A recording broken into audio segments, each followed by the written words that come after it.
He did a full 360, didn't hit anyone or the wall. This is like start of lap one. It was just an absolute amazing ability from Max to be able to control that car and then keep going forward. At Red Bull, he was on a charge. Maybe this is why I'm so tired. I think I'm a little bit depressed after that Ferrari results. I'm just like, what? He said at one point he looked up at the screen and there was 20 laps left and he was like, oh my God, I just want this to be over. Please let this be over. But he he kept going. That race will massively stand to him. Welcome back to Away We Go podcast. Are you ready? And it's lights out and away we go. Hello, and welcome back to Away We Go podcast, a Formula One podcast that goes beyond the track limits to talk about travel and lifestyle surrounding the sport. I'm your host, Dianne Bortoletto, and today I'm in Margaret River. And joining me again this week is Ciara Gillan from Formula Live Polls. Welcome back to the show, Ciara. Thank you for having me back. Good to be here. How are you? Very well, thank you. Very well. And I'm not too tired because I watched the Miami Grand Prix first thing this morning. I did not get up in the middle of the night and watch it live as much as I wanted to. I knew it would just wreck me for the week. So, yes, we've just had the Miami Grand Prix, which takes place at the International Autodrome, the Hard Rock Stadium in Miami. It's 5.412 kilometre 57 laps around the circuit, and this is the 5th year it's been held in Miami. There's 12 left-hand corners, 7 right-hand corners, some tricky chicanes, and a layout that demands precision through the technical sector and bravery through the fast sectors. And walls are really close by because it is not a semi-permanent race circuit, but it is a street circuit essentially. And it was a sprint weekend, so Miami, wow. Gosh, we've had no racing for 5 weeks, and then the drivers come back. Last week, you told us that they had an extended free practice of 90 minutes. Being a sprint weekend as well, they only get one practice, so 90-minute free practice, and then we'll bang straight into sprint quali, the sprint quali, and the race. So, oh, God, sum it up for us, Ciara. What are your thoughts? Oh God, it was action packed. It definitely was. Yeah, it didn't go the way I thought it would go. I mean, okay, it didn't go the way my little heart wanted it to go. It didn't even go the way my brain thought it would go. But really logically, it actually went the way I should have thought it would go. Like Kimi winning, it should have thought that. I thought Russell would win. But yeah, Russell had a mare of a weekend. But yeah, lots to talk about, lots to discuss. Just quickly running through the results for the race itself. So yes, Kimi Antonelli, first driver in Formula One history to have 3 pole positions consecutively and converting those 3 pole positions into 3 race wins consecutively. Only racer in the world to have done that. So Kimi has won Miami. That was fantastic to see in the Mercedes, of course. Lando Norris finished second in McLaren. Oscar Piastri finished third, his teammate in McLaren. George Russell finished fourth. Max Verstappen in Red Bull in fifth. Lewis Hamilton in sixth. Franco Colapinto in the Alpine in his best result of his career, finished in seventh. Charles Leclerc in eighth. Carlos Sainz in ninth. And Alex Albon and the other Williams in 10th. So double points for Williams. Fantastic to see them improve after their shocking first 3 races. They just did really nothing, did they? It was a good race for them. Like, they got themselves up into the points and they kept themselves there. So yeah, I think it was. I mean, they, as you said, they've had a shocking start to the season, and you can see Carlos is getting more and more frustrated. And I'm sure it's frustrating for Albon as well because he saw the potential of last year and he wasn't capitalizing on it. So it was great, and it was really great for them to finish in the points. As someone said, like this time around, because Carlos has gotten points already this year, but he got it because other people had like crashed or something. I can't remember exact details. Whereas this time it was actually on merit. Like he got there and he kept himself there. So it was great. Really great for Williams. Positive step forward. Definitely a positive step forward for Williams, and one I really enjoyed seeing, although they didn't get a lot of airtime. We didn't really see a lot of them on the broadcast. Actually true, because there was a few moments. There was the moment where Max was charging through the field and he was having a few encounters with Albon. But no, I mean there was focus on certain people, Max being one of them, which we'll talk about. But yeah, there was a couple of other people, a lot of other people who didn't even get any much airtime. Yeah, and Max got a lot of focus because he qualified in second position, so front row Mm. of the grid, and then in lap 1, he, without contact, I think it looked like that Charles Leclerc was very close to him, but I don't think he actually made contact, but he span. He did a full 360, didn't hit anyone or the wall. This is like start of lap 1. It was just an absolute amazing ability from Max to be able to control that car and then keep going forward. Like he dropped back to something like 8th position or something after that, and then worked his way up through the field, and he was charging, wasn't he? He was that Red Bull, he was on a charge. He was on such an impressive charge. Like, so we do a pulse pick, who's your favorite driver? And I was trying to Simone and I was like, oh my God, Max is going to get it this week again because he gets it a lot. But it was so deserved. It was so deserved. He was amazing. Like, Yeah. I do think they probably had a little bit too early of a strategy call for him, because those hards, like, ultimately just lost out in the end. Yeah. But if they had called that a little bit earlier, he definitely would have been on the podium. If not winning that race, but definitely on the podium. Like, it was so impressive. He was the only one, Yeah. if you look at it, like, he was the only one who was making distance, making yards, as they say, and charging through that field. Like, even the guys who were supposed to be like fast, like Ferrari. I have so many issues with Ferrari. Maybe this is why I'm so tired. I think I'm a little bit depressed after that Ferrari results. I'm just like, what? But we'll come to that. But Verstappen was amazing. Okay, we'll come to Kimi, but he should have been up there on the podium. No doubt Yeah. about it. Yeah, he did. He did have a Which, really impressive drive, and that Red Bull, like, he's much happier in the car after the upgrades, which is fantastic. Well, it is fantastic, but it just means that, oh my God, Max, one of the best drivers that the sport has ever seen, is in a car that is now performing. So, oh my God, that's really going to shake things up. And I think any Mercedes driver that had their hopes on perhaps, a championship they need to watch out. I think so too. Like, yeah, I think if he hadn't had a little spin, he was contending. And I think he was contending more than Norris was, to be honest, because I think he actually showed he had power and he had speed. Yeah, so it'd be really interesting to see what happens going forward. Like, I don't think Mercedes, the slam dunk they think they have, not anymore. I mean, George has really proven that. Don't know what's going on with George. Kimi, like, if you look at Kimi when Kimi had finished that race, he was, I think he poured water over himself, but he was exhausted. Oh, yeah. He was sweating buckets and he was exhausted. I've got to say, But so the yeah. head of the FIA, MBS, Mohammed bin Salman, the head of the Yeah. FIA, poured water over Kimi Antonelli's head when Kimi, when they put their watch on and stuff before they do the post-race interview, straight out after they get out of the car. I was like, dude, leave the kid alone, firstly. Like, it's just, you're not his mate. Like, I don't, yeah, I was a bit gobsmacked at that.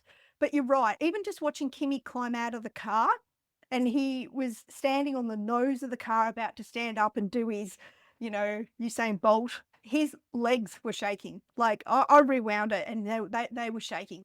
It took a lot out of him. And of course it did. I mean, he had Lando Norris on his tail, like within between 1 and 2 seconds towards the end there, and he was really fighting. I mean, George Russell did say in the lead up to the race, like after the sprint, that Miami's never gelled with him. He doesn't like circuits that have little grip or low grip circuits, whereas Kimi, maybe he's just got that young bravado, I don't know, but when the car slides, because it's a lower grip, Kimi's just like a bit like a rally driver, like he just goes with it, and it doesn't seem to affect him, whereas it does affect George. So maybe because George has had more accidents, I don't know. He's got a fear factor, perhaps. I don't really know why, but that's what George has said. It really showed. Like, George should not have finished 4th, really. He only finished 4th because Charles Leclerc had a problem with the Ferrari, which, yeah, we need to talk about Ferrari. My God. Anyway, but I interrupted you. I'm so sorry. And you were saying, Well, I was saying the same thing you were saying. I was saying about how Kimi, yeah, when he was doing his interview, he could barely, like, he looked exhausted. And then he got kind of confused because he was meant to kind of step back and so they could interview Norris. And he kind of stepped forward. And then when he stepped back, he actually had to crouch down. So he was completely spent. And then I saw a clip on his Instagram where he was just like, completely flushed and just exhausted. And he was being very, and that's what I like about Kimi, is because he's young, he's very open, he's very honest. And he was just like, oh my God, he said at one point he looked up at the screen and there was 20 laps left. And he was like, he didn't say this, but I would think he was internally crying because he did say this. He was like, oh my God, I just want this to be over. Please let this be over. And I just felt that. And he was like, it was so hot in the car. Like my little immature brain would have been like, oh, I'm just going to let Norris take the lead and just so I can just calm down and I can, but he kept going. And as you said, he had Norris on him for a lot of it, so yeah, so it's impressive, but that'll really stand to him. And I understand why Toto Wolff was like, it was his best win because he really had to work hard for it. And I think, yeah, as he grows, as he builds his stamina, builds his experience, that race will massively stand to him. That win. Yeah, definitely. He got lucky in, was it Japan? One of the other race wins with a safety car that worked in his favour. Today, he didn't really have any of that luck, I suppose. He put it on pole for qualifying and that was just pure speed.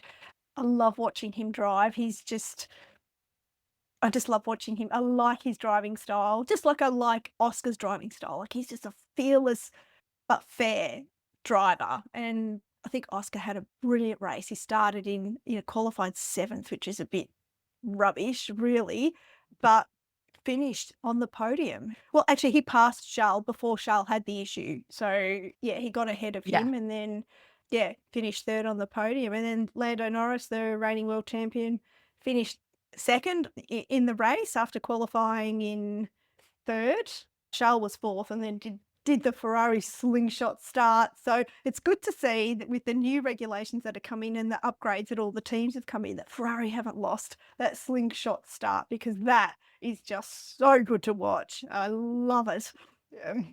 Yeah, but it's getting a little depressing because it's like, yeah, amazing. He maneuvered amazingly in that opening lap. Like he avoided Max. There was stuff that he did, that I thought was really impressive, and he got the lead. So exciting, but he can't keep the lead. And somebody told me last night the Ferrari. I knew they had brought upgrades, but they apparently brought 11 upgrades. Like. Where were they? What upgrades? What?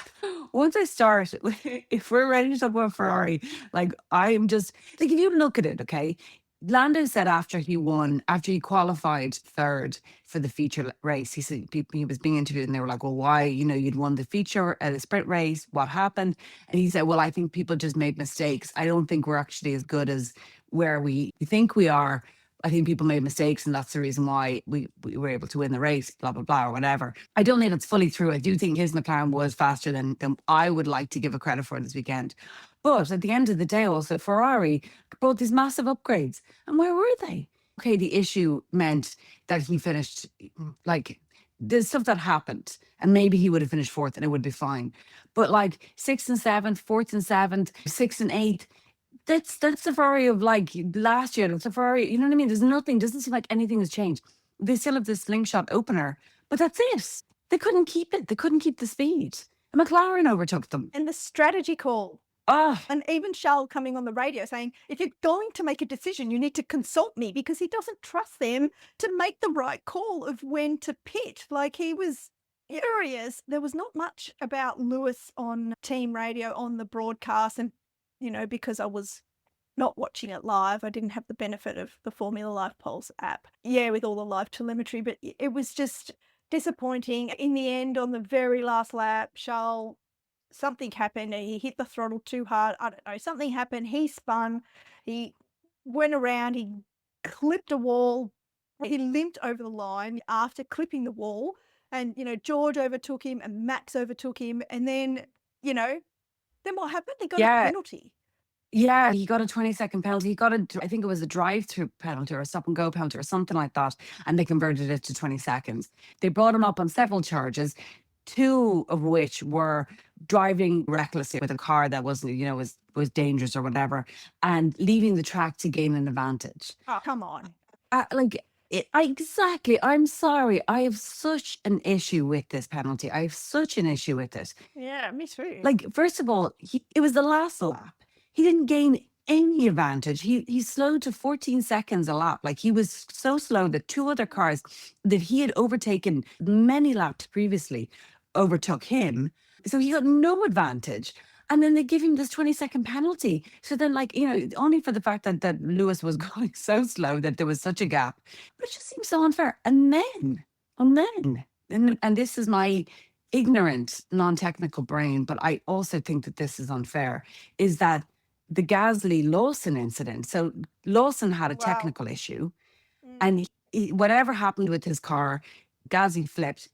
Gasly, if it wasn't for the halo, Gasly was going to be killed. It's a very serious accident. Yeah, he flipped right over, didn't he? And then landed sort of wedged up against the barrier. It was, yeah. That could have been very serious. Completely. Thankfully, I can't believe he walked away from that one. Yeah. That shows how safe the cars are, which is amazing, Yeah. But Lawson didn't get any penalty, got nothing. They said there's nothing, they recognized that it was a technical issue or it was the fault of the car or whatever. And I can understand that, and I don't disagree with that, you know what I mean?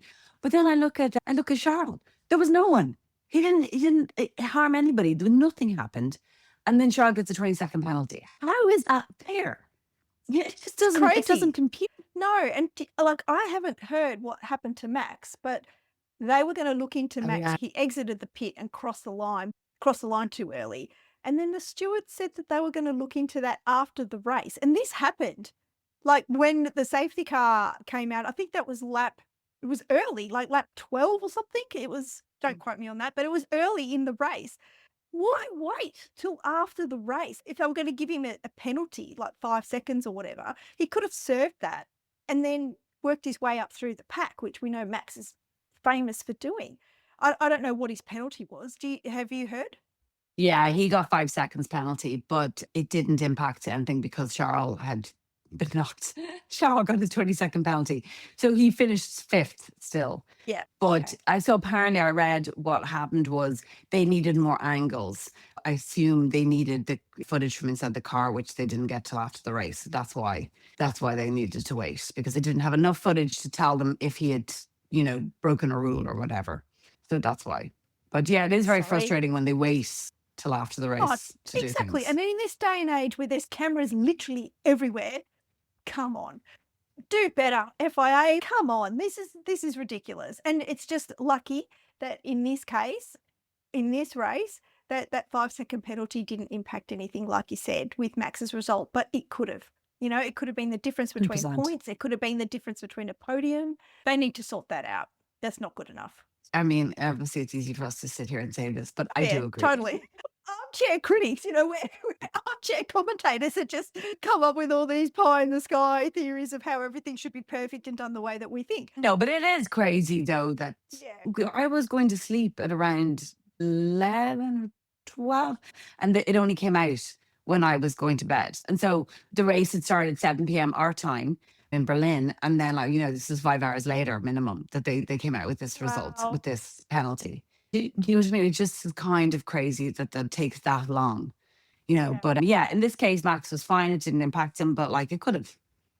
Yeah, it could have. And let's hope that this is a lesson learned and that, the FIA do put measures in place so this is not repeated, because waiting 5 hours after a race for like a factual penalty like that, it's not like, oh, is it a racing incident or is it not a racing incident, or is it a technical issue or was someone at fault? No, there's a line, they crossed it or they didn't cross it. It's black, it's white. You shouldn't have to wait 5 hours for a result, in my opinion. Yeah. In my expert opinion. I agree.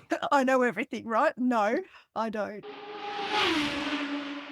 And the sprint race, we haven't, gosh, there's probably more to talk about. In the feature race itself, we had a crazy lap 1 and first few laps, and then a crazy final lap. It was a pretty good race. There were only a few laps where I was starting to drift off and picked up my phone and started scrolling. But generally, I thought it was quite action-packed. And the new regulations, did you really notice anything different? I thought the overtaking was, again, enjoyable. I thought it was better this time around in the sense that before you would overtake somebody in the earlier races of this season, and then you wouldn't be able to keep it. They would take it back fairly quickly. Whereas I felt this time around, I mean, aside from kind of Charles, oh, maybe actually, maybe I'm wrong, but I thought the overtaking was better this time. I thought that they kind of seemed to stick more this time when people did overtake someone, that they were able to keep it. There was one or two where, okay, they had to come, they came back. Like I think even Piastri was saying that he overtook Charles at one point and then Charles just came back and that was it. I don't think Piastri's McLaren was stronger than the Ferrari this week, to be honest. I think the way it should have ended would have been the way it actually was, which was, Kimi, Norris. It should have been Leclerc, then Piastri, because I do think that that's where the speed was. Well, actually, Max should have been up there somewhere as well. In fairness to him, in fairness, Max should have been up there. I suppose maybe because Piastri is an interesting one. Sometimes it's like he has to settle into the race, and then once he's settled in, he seems to gather himself and get his speed back. There was a big gap between Piastri, who finished in third, and Norris, who finished in second. But I agree. I feel like Oscar, I mean, let's remember, this is his second race of the season in this new era of cars. Everyone else has had 2 extra races to him. But yeah, he does seem to need to sort of settle in. And then when he's on a charge, like Max, it's just on the mission and nothing will stop him. That's how it feels watching him drive, which for me makes him such an exciting driver to watch, because you're just like, oh, here comes Oscar. And you just watch the times. He's taking 4/10 off this lap, 5/10 off the next lap, another 3/10, another 4/10. And you're just watching the time go down with each lap. I find it very exciting to watch. And I'm totally biased and I'm owning it. So that's, before anyone comes at me. No, I'm biased as well. I love watching Piastri. At one point, it was between Charles and Piastri for the third place, and I was like, no, I love them both. I don't want I know. this. I know. I was praying that something happened to Lando's car so we could have Kimi, Like, Oscar, and Charles on the Yeah. podium, but it wasn't to be. I know, me too. Like, and I find it hard to watch. I mean, I feel like I'm unfair about Norris. He's fine, whatever. But I find it hard to see Norris doing better than Piastri. I'm like, come on. And then I start getting, these little theories in my head. I do question McLaren though. I don't feel like they have separate strategies for both drivers. I feel like if you qualify ahead, they pitch you first, and then that's it. I feel like that's their only strategy when it comes to these drivers. I was looking at them and I was like, they left Oscar out. Now, it ended up working out okay for him, but they left Oscar out on tires that probably weren't in great shape. And he wasn't making headway through that pack, obviously, once Norris and Antonelli pitted. But it wasn't like, oh my God, Oscar's in the lead now, he's just going to run away with this. He wasn't doing great. And they leave him out there. And I'm just like, it just feels like there's no actual plan. And I know that's not true, but it's like they're like, okay, who's the driver in the lead? Let's have a plan for them. And then the other one will just. The sprint race, yeah. So, I mean, this came out of left field. Lando Norris wasn't even on my radar to get a podium this weekend, let alone win a sprint and come second in the feature race. Lando, he qualified on pole for the sprint as well. So he just dominated, which, great if you're a Lando fan, less great if you're not a Lando fan. So Lando took first place in the sprint. Oscar Piastri finished the sprint in second, which was fantastic to see. Of course, bias again, being Australian. And Charles Leclerc on the podium. Fantastic to see Ferrari on the podium, even in third place and even for a sprint race. But yeah, great. And George, Mr. Fourth, finished fourth again. Max in fifth. Kimi Antonelli finished sixth. He didn't have a great sprint race. And then Lewis finished in seventh. Pierre Gasly in eighth. Isaac Hadjar in Red Bull Racing in ninth. And Franco Colapinto in the top 10. I mean, obviously only the top 8 get points in the sprint, but yeah, Franco finishing in the top 10 in the sprint and finishing, well, it would have been 8th, but it was 7th because of Charles Leclerc's 20-second penalty. He finished 7th. I mean, in an Alpine. And, Pierre Gasly obviously crashed out, so we don't know how he would have gone. But yeah, that Alpine's made strides this season. Yeah, I think massively. I think they're close to being the best of the rest. You know what I mean? They've done wonders. I don't know what they've done, but they've done something. I think every race this season, one of their drivers has finished in the points and like around the 7th mark. So it's great. It's really great for them. I'm not a massive Colapinto fan. I don't know what it is, There's something I can't put my finger on. He always seems to be at the cause of something. I can put my finger on it. Yeah, absolutely, I can. But, if I say what I really feel, I'm probably going to be getting death threats from his fans, which is the reason why I Yeah. Colapinto. Like, look, I'm all for being biased and being passionate and following your driver and, but when the fans are sending death threats to other drivers, and I'm talking about Jack Doohan in this case, Mm. that is not cool. To the point where twice now, Alpine and Formula One, well, certainly Alpine, have had to come out and call for calm amongst fans. I mean, really? Do people need to be reminded? Like, just be a decent human. It's not that hard. Follow with passion, but just be a decent human. No need for any Yeah, violence or violent threats. That's 100%, my 100%. that's my issue with him mostly, and that I just feel like I've said this before. The whole Jack Doohan thing felt very unfair, and it felt like it was all about money and not about anything else. It was like they signed Jack Doohan, and then Franco comes along, and everything just changed.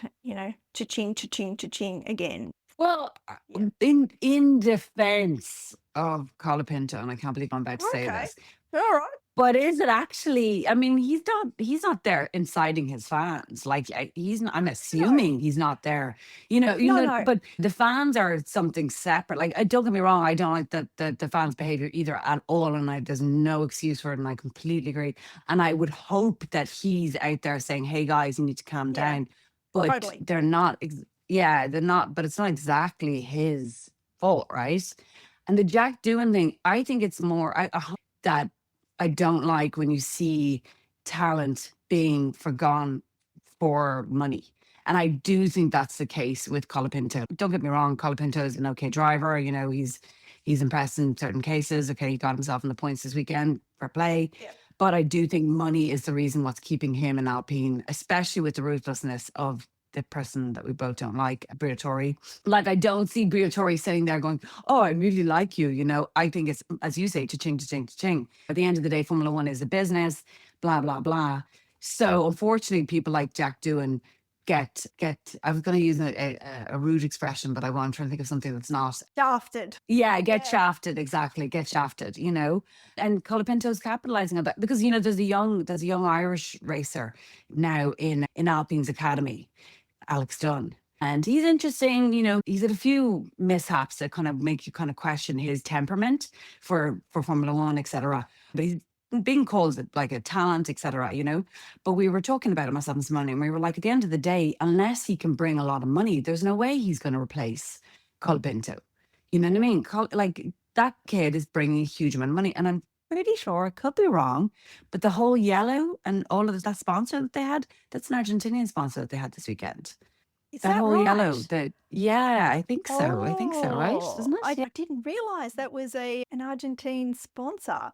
And you do make a really good point about the Argentine fans or Colapinto's fans being separate from Colapinto. Like, he's not out there telling them to go and, send death threats to other drivers and cause riots and whatnot. But that fan base it is connected to him. That's why I suppose it just taints him as a personality to follow, I suppose. To me, if I bring it back to Aussie rules football, which is only played in Australia and a very parochial game, there's certain teams I don't like because I don't like their fans. Not because their team is awful or they've got players that I don't rate. It's because their fans are so vocal and one-eyed and rude and so it's the same with Colapinto in my mind. That's how I like it. But you did make a really good point, and I'm glad you pointed that out because I'm not having a go at Franco Colapinto per se.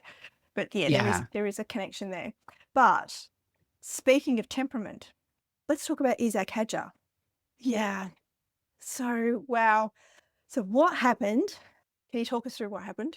I was going to say he clipped the curb. He didn't. He went full over the curb, and I think he broke his suspension. So it was with the S's, and so obviously very tight, and he wasn't able to turn right, I think, and he just went straight into the wall after he'd gone over the curb. Yeah, and he was just in bits. His car was in bits, obviously, as in sorry, that's an expression to say when something's broken. Not it was in literal bits. It was just broken. He couldn't do it with it, His, is what I his mean. car was in the wall and not going anywhere. A retirement, and his reaction, I mean, like, okay, you thump the steering wheel, you're upset, you're annoyed, it's a mistake that you made, and you're like, damn. But gosh, he went on and on and on. It was just like bang, bang, bang, bang, bang, bang, bang on the steering wheel and stop. And then he was hitting his helmet. And then he honestly, I was like, oh. And Martin Brundle, one of the Sky commentators, did say this is how he gets it out of his system. He's French Algerian, he's an expressive personality. So this is how he gets it out. But wowzers, I wouldn't want to be in his orbit when he makes a mistake about anything. Like it's just wow, extreme. Yeah, it's interesting. Like I had the same reaction as you did. I was like, dude, calm down. I know you're upset, but calm down. It's okay. I was like, whoa. Yeah. And in a way, like hearing that is probably good then, because then it's like, okay, well, hopefully he'll have taken that emotion out and then he'll be calmer when he goes back to the paddock or whatever. I was just like, wow, that's an insane reaction for something that happened. He obviously Yeah, made a mistake and he's very upset because he knew that he's done something wrong and he had potential with this car. If that car, I mean, he actually started from the pit lane, actually. I was going to say he didn't qualify that's well, right. but he also Mm. got a penalty, right? And so he started from the pit lane. So he had a terrible start to the race in general anyway. But if his car was anything like Max's, he would have been moving through that pack. So yeah, I get it. I get it. But yeah, it was a very emotional, very intense reaction. No, but the funny thing is that, like, how much that the broadcast camera stayed on him and continued to show that reaction. They could have, like, panned off, they could have shown other parts of the race. Okay, virtual safety car came out, then a safety car. I guess there wasn't a lot of other action, but rather than jump to a replay or whatever, they just kept showing him. And even when he got out of the car, he was really still angry. And yeah, interesting. Interesting. If I was to play paddle, which is what they're all into at the moment, or pickleball or whatever it's called, I would not want to be anywhere near him if he made a mistake. Just like, no. If he's like that when he makes a mistake, what's he like when you make a mistake? Like, whoa. Yeah. Yeah, exactly. What I mean, No. yeah. I mean, maybe he's more forgiving, maybe because Maybe, I feel yeah. like he puts a lot of pressure on himself. Like some drivers, some sports people, elite athletes, so they just do that. They put all the pressure on themselves and they're their Mm-mm. own harshest critic. Charles Leclerc's another prime example. The famous quote, I am stupid, when he has made a mistake in the Yeah. past. So I feel like that's how Hadjar just is. So he was one retirement. That was lap 4. Pierre Gasly, we talked about him and his somersault after being kind of rear-ended by Liam Lawson, who had an issue, and he also DNF'd a couple of laps later. Nico Hulkenberg as well, DNF, and his car caught on fire. That was a bit scary to watch actually during the sprint qualifying. And then he didn't start the sprint because his car was damaged. Yeah, there were flames like coming out of the back. Both Audis caught fire. Yeah, you're right. But Yeah. same with Gabriel Bortoletto. So he's out. It caught on fire as well. Gabby Bortoletto finished in 12th. Ollie Behrman finished in 11th in the race, in the Haas. Managed to have a car and finish the race, whereas Nico Hulkenberg did not. But gosh, lots happened. Predict the podium. I am stupid. So, predictions. Well, you didn't get your predictions in on the Away We Go prediction game, and I didn't get my predictions in on the Formula Live Pulse prediction game, which I'm so sorry about. I got Likewise. distracted. By the time I remembered, the next day they'd closed. So, raging. I'm raging, as you would say. Yeah, I did something similar. I was trying to log in to it and I was doing it on my phone. It was telling me to reset my password and I was like, no, I can do it on my laptop because I know it's my password's there for the Away We Go one. And then I forgot. I got distracted. So yeah, I was kicking myself as well. Really kicking myself. Yeah, well, on my prediction game on the Away Mm. We Go, predict the podium, I did pick Kimi to win the race. So, yeah, that was a great prediction of mine. And that's the only one I actually got right all weekend. The others were all in the wrong order.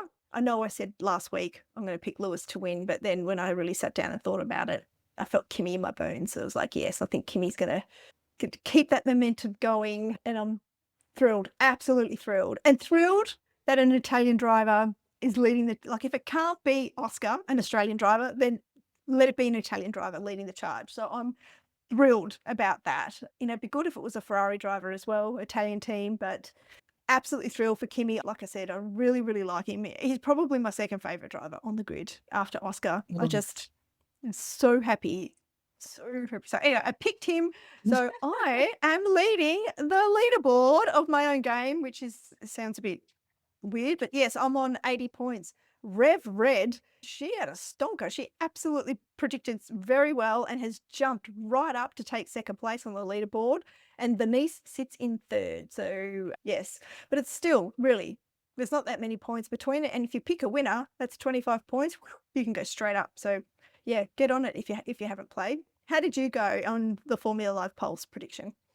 I didn't do great, of course. That's typical. So I picked Charles for we've a few more options, but I picked Charles for FP1, which I just had a feeling because Ferrari and their upgrades. But then I stupidly picked him for the winner of the feature race. I don't know why I thought that. And I picked Oscar to win the sprint. So I was right about McLaren. I just had the wrong driver. But I did have Oscar, and I had Oscar and Antonelli on my podium. So I got points for both of those. Yeah. So yeah, didn't do great. 25 points, I think. So I just want to give a shout out to Creator of the Week. This is somebody who I've been meaning to shine a light on for a few weeks, and I haven't, so I'm apologizing. So her name is Brody. She is a singer-songwriter. She's from Melbourne. She goes under the name of Magdalia, and she's written a Formula One inspired song that she released just before Melbourne. And she's emailed me a link to the song, and I might play it towards the end of the show. Yes, so just a shout out to her. It's great having women inspired by Formula One in all different creative ways, whether they're starting a magazine like Esme Buxton that we spoke to a few episodes ago, or writing music about Formula One. I think it's all awesome. Yeah, 100%. I must check her out. Yes, I'll put a link in show notes so everybody can check her out.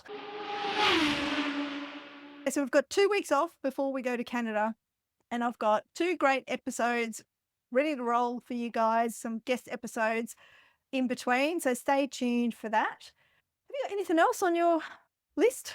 No, I think we covered a lot there. We covered a lot. Yes. I'm looking forward to Canada, but after the depression of Ferrari, I'm happy to have a little bit of a break. Oh no, look, we've just had 5 weeks off. I'm not ready for a break.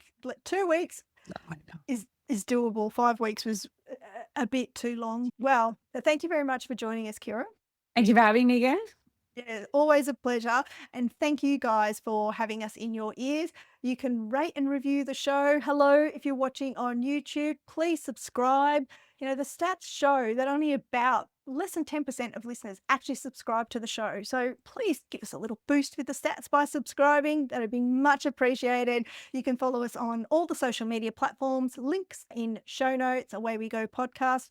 I'm your host, Dianne Bortoletto. Thanks for having us in your ears. Until next week, and until lights out. Are you ready? It's lights out and away we go. Away We Go podcast is produced by Dianne Bortoletto.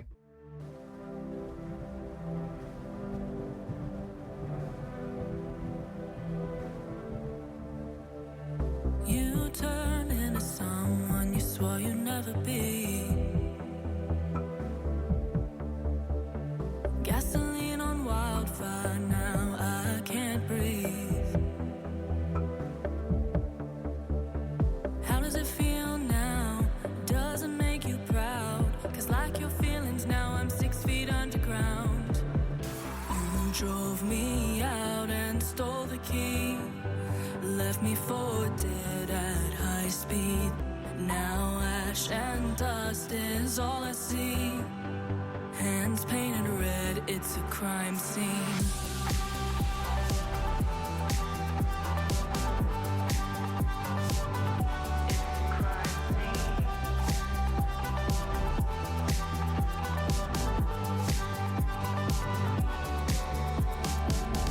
Now we walk different roads as strangers we never knew.